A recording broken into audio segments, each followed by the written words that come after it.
Let your life speak is an old Quaker phrase, and when I came across Quakers at age 35, I was raised in the Methodist Church, but found myself suddenly journeying with Quakers at age 35 and found it a very compatible home for my own spiritual journey. And I was drawn very much to this phrase, let your life speak. And at first I thought that what it meant was let your life live up to the highest principles and values of the Quaker tradition, which are pretty demanding.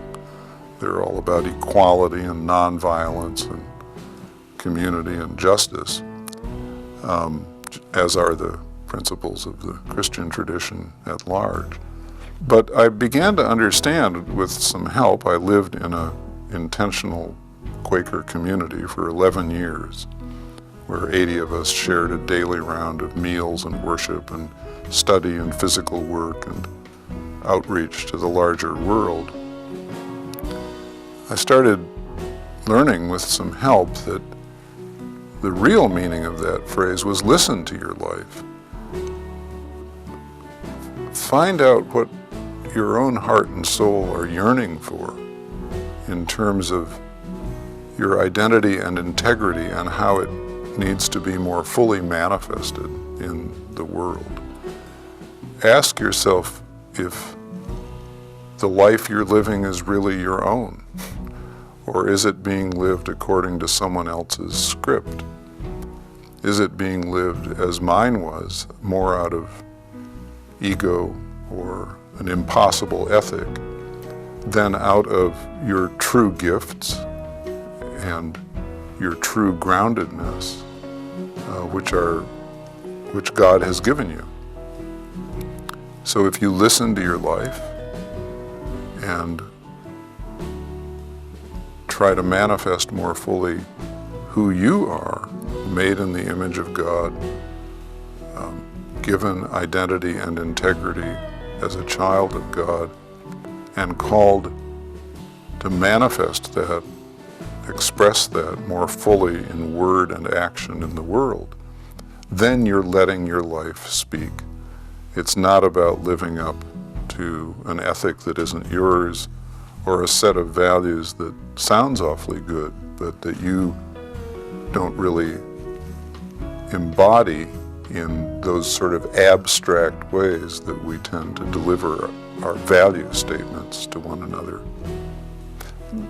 There's a little Hasidic tale that often speaks to me about this, where the disciple comes to the rabbi and he says, "Rabbi, what must I do to become more like Moses before I die?" And the rabbi says, "When you die, my son, you won't be asked why you were not more like Moses. You will be asked why you weren't more like yourself, because that self is what God gave you. And the life journey is about expressing that more fully and more honestly in the world. And of course, as you express yourself in the world, yourself is also transformed, because we are relational creatures, we are communal creatures, and we influence and help shape each other. That's another way, it seems to me, that God works in our lives. It's been interesting to me. I like to read science, at least popular science, and it's been interesting to me that in recent years, people who studied DNA and genetics, who once thought that our DNA, our genetic predispositions, were set at birth and remain as they were set throughout our lives, are now saying that's not true, that there's an interaction between our genetic predispositions and a variety of other factors that allow those genes to express one thing or another depending on the conditions of our lives. And I think that it's much like that with what Thomas Merton called true self.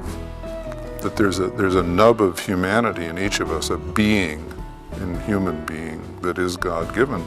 And it expresses itself variously as we open ourselves to experiences that are either life-giving or death-dealing.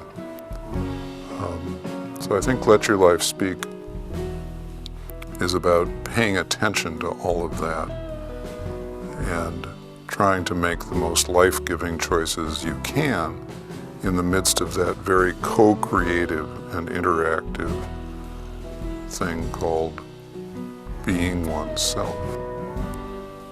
Can you be full of yourself without being full of yourself? Yeah, I think if any one of us is fully him or herself, it's impossible to be full of yourself. At least it is for me, because being fully myself means acknowledging my many frailties, limitations, embracing my failures,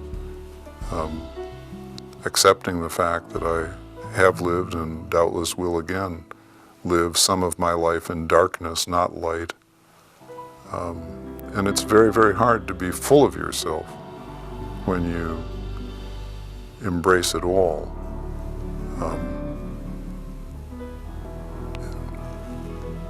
Why did God put the tree in a garden? So they'd have apples?